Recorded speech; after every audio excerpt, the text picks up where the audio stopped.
안녕하세요. 박창식의 K북방 박창식입니다.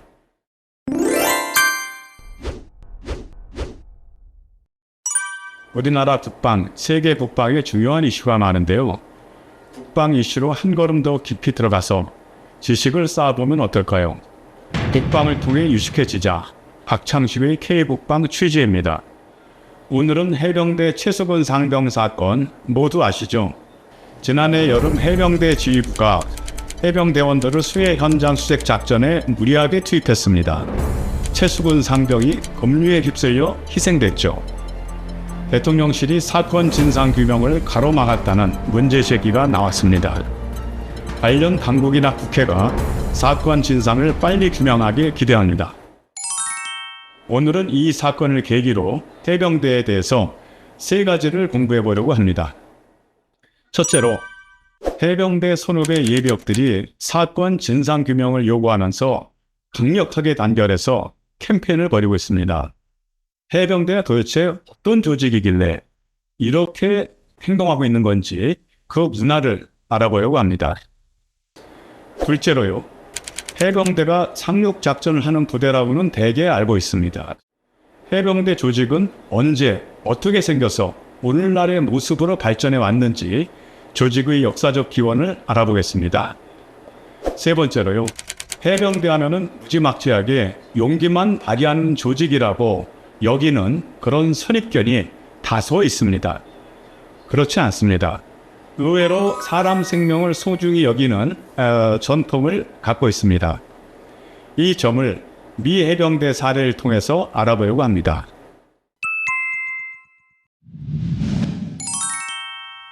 첫째로, 해병대 출신 예비역들이 벌이는 진상규명 활동을 살펴보겠습니다.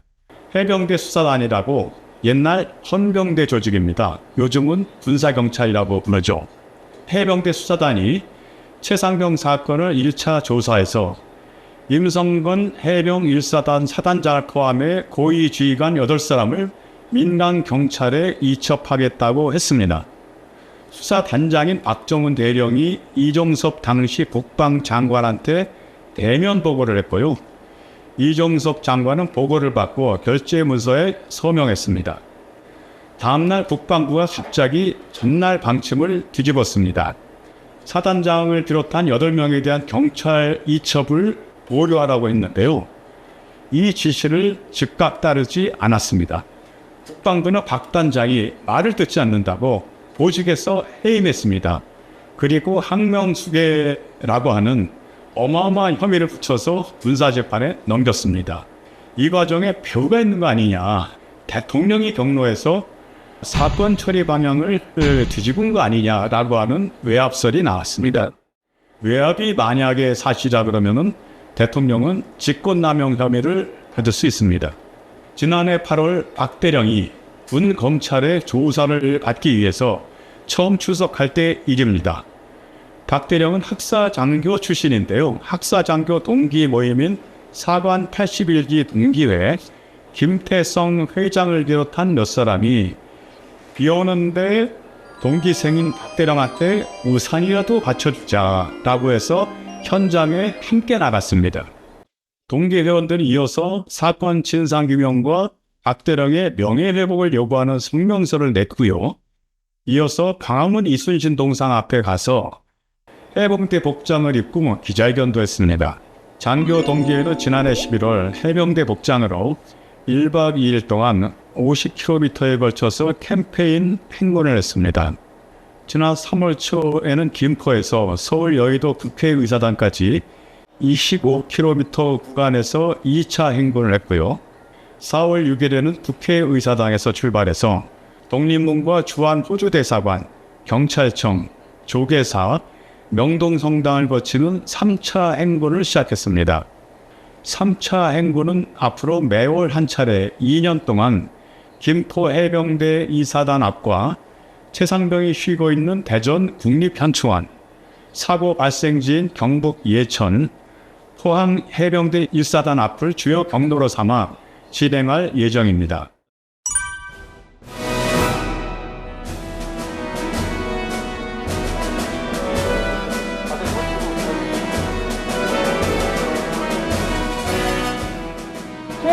정신! 진상규명! 진상규명! 진상규명! 명예회복! 명예회복! 명예회복!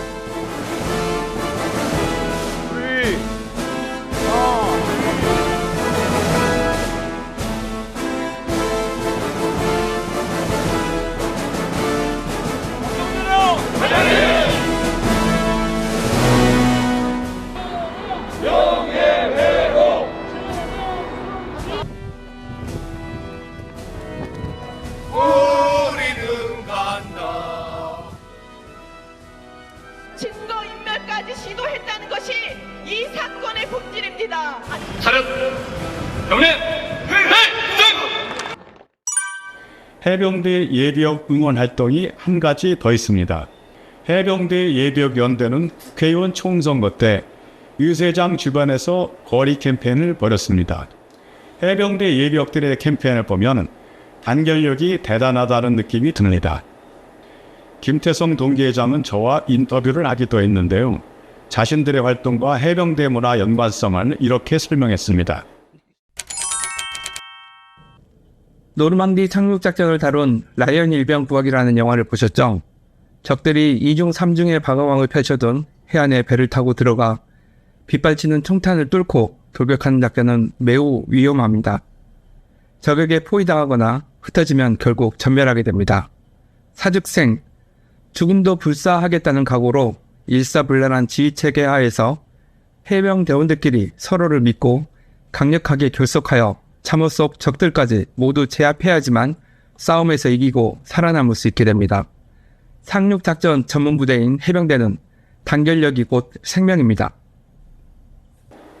해병대는 위험한 임무를 수행하는 부대입니다.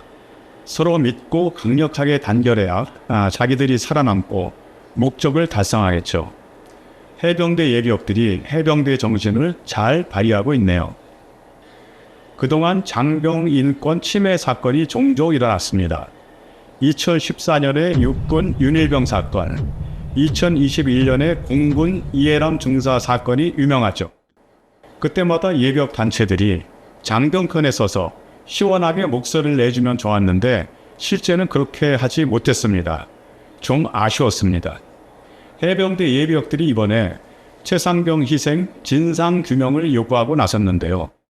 이번 활동은 의미가 있습니다. 국방 부조리가 생겼을 때 예비역들이 능동적으로 목소리를 내고 나서는 첫 사례입니다. 해병대와 국방 발전에 보탬이 될 겁니다.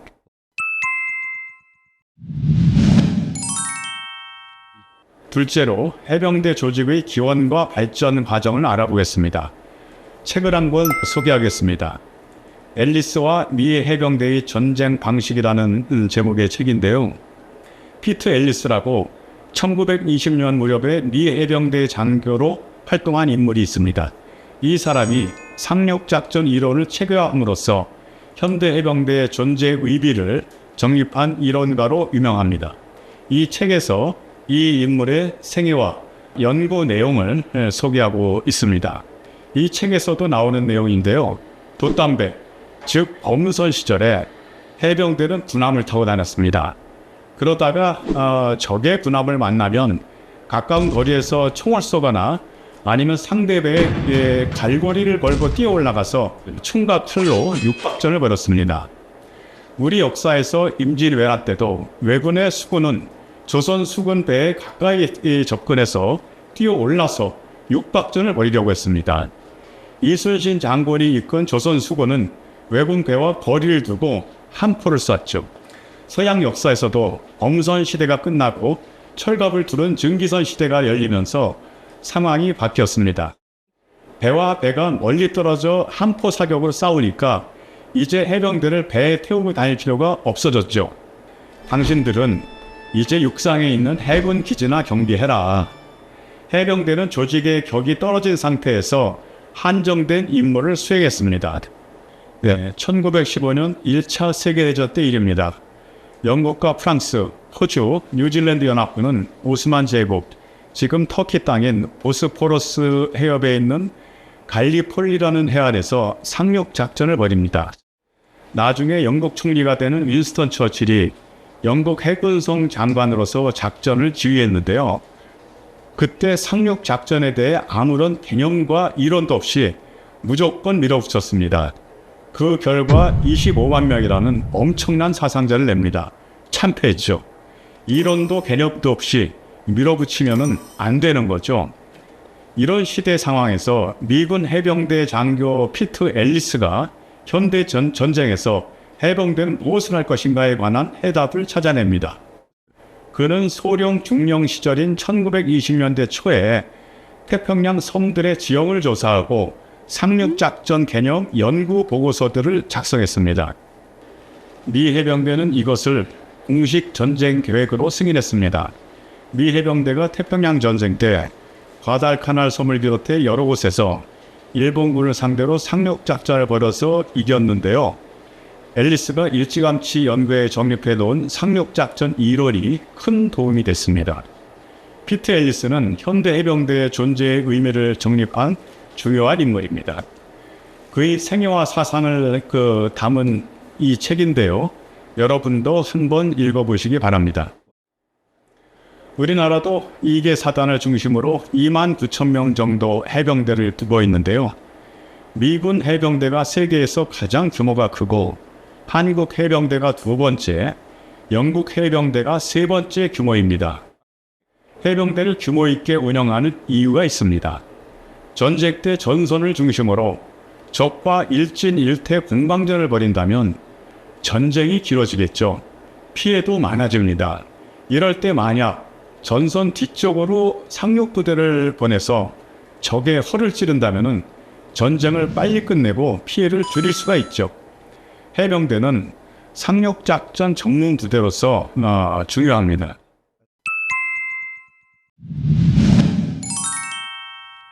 세 번째 오늘 알아볼 사항입니다. 해병대는 위험한 상륙작전을 하는 부대입니다. 그렇다고 해서 무지막지하게 돌격하는 부대라는 선입견이 없지 않아 있는데요. 그런 부대가 아닙니다. 누구보다 사람 생명을 소중히 여기는 전통을 갖고 있습니다. 수해 현장 수색 작전에서 최삼경이 희생된 경위를 잠깐 다시 살펴볼까요? 하천 물이 불어나서 위험한 상황에서 해병대원들이 구명조끼도 입지 않은 채 손에 손을 잡고 물에 들어갔다가 대원들이 급류에 휩쓸렸습니다. 작전 지시를 무지막지하게 내렸죠. 해병대 전통에도 어긋나는 일입니다. 답답한 일입니다. 다시 책 한 권을 소개하겠습니다. 제목은 데스퍼레이트 그라운드. 손자병법을 쓴 손자는 전쟁터 지형에 9가지가 있다고 했습니다. 그중 가장 고통스러운 지형은 군대가 도망갈 곳도 없고 후퇴할 수도 없는 곳입니다. 적을 만나면 살기 위해 싸우거나 항복할 수밖에 없는 것이죠. 손자는 이곳을 죽음의 땅, 사지라고 했는데요. 이런 곳을 영어로 데스퍼레이트 그라운드라고 부릅니다. 미국 언론인 햄프턴 사이즈가 한국전쟁 당시 북한 지역 장진호 전투에 대해서 취재해서 이 책을 썼는데요. 미 해병대가 적한테 포위됐다가 악전 고투 끝에 힘겹게 많은 대원을 살려낸 이야기를 이 책에 담았습니다. 그때 장진호 지역이 바로 죽음의 땅, 데스퍼레이트 그라운드였습니다. 한국전쟁에서 장진호 전투에 참여한 미 해병 1사단 사단장 올리버 스미스는 군대에서 지식인으로 명성이 자자했습니다. 스미스는 현대 전쟁에서 돌격이 과연 효과가 있는가 이걸 분석해서 해병대 기지에서 해병대 간부들을 상대로 강의를 해서 굉장히 유명해졌는데요.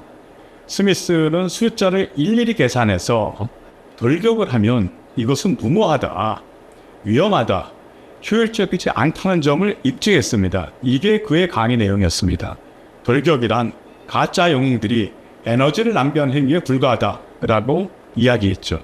스미스는 2차 세계대전 당시에 태평양 전선에서 지휘관으로 활동했는데요. 여러 전투를 치르는 동안 매일 그날의 전투 사상자 숫자를 자기 일기에 꼼꼼하게 기록했습니다.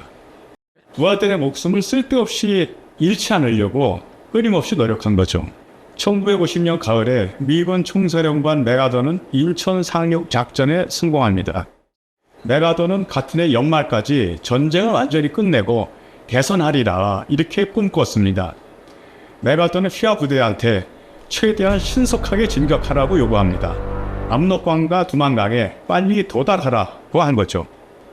스미스가 지휘하는 미 해병 1사단도 같은 명령을 받았습니다. 북한의 흥남항에서 북쪽으로 뻗은 장진호 대곡을 따라서 빨리 진격해 압록강에 미군의 깃발을 꽂으라는 명령을 받은 거였죠. 스미스 사단장은 주변 지역을 살펴봤습니다. 아, 여기가 바로 죽음의 땅이다, 사지이다 라고 직감했습니다. 계곡을 따라 낮은 곳을 따라 진격하다가 양쪽의 높은 곳을 적이 차지하고 공격하면 우리는 꼼짝없이 당할 수밖에 없다고 아죠. 그렇다고 해서 진격 명령을 어길 수는 없습니다. 그래서 스미스 사단장은 양쪽 고지를 하나씩 점검하면서 최대한 진격 속도를 늦추는 차선책을 선택합니다. 스미스 사단장은 바닷가의 동해 흥남 항구로부터 자기 부대가 너무 멀리 진격했다가 뒤에서부터 오는 보급이 끊어질까봐 걱정했습니다. 그래서 장진호 계곡 주변 지역에 비행기 활주로를 건설합니다. 메가더 총사령관의 그 측근이고 스미스 사단장의 직속 상관인 육군의 엘몬드 미 10군 단장이라는 인물이 있는데요. 이 사람이 엄청나게 짜증을 냅니다. 빨리 진격하지 않고 무슨 활주로를 만들고 있느냐고 하는 거죠. 아니나 다를까 중국군이 기습적으로 참전했습니다. 미 해병 1사단은 중국군과 맞서 싸우고 추위와 맞서 싸우면서 조금씩 후퇴해서 흥남 항구를 통해 철수했습니다. 중국군이 숫자가 엄청나게 많았습니다. 지형도 불리했죠. 그런 상황에서도 인명피해를 적게 냈습니다. 그 이유는 스미스 사단장이 진격 속도를 미리미리 조절했고 중간 지점에 활주로를 만들어 두었다가 활주로를 통해서 항공으로 보급을 받을 수 있어서였습니다. 총사령부가 빨리 진격해서 승리의 깃발을 꽂으라고 제촉했지만 대원들의 생명과 안전이 더욱 중요하다고 생각했습니다. 스미스 사단장은 인명 손실을 최소화한다는 신념에 따라 합리적으로 작전을 편 끝에 다수 부대원을 살려냈습니다. 최상병 사건, 작전부터 무리했죠. 비슷한 사건이 다시 일어나지 않도록 해야 되겠습니다. 아울러 해병대가 아픔을 딛고 대오를 힘차게 갖추도록 다들 응원해 주시면 좋겠습니다. 오늘 박창식의 K곡방 최상병 사건을 계기로 해서 해병대에 관한 지식을 살펴봤습니다.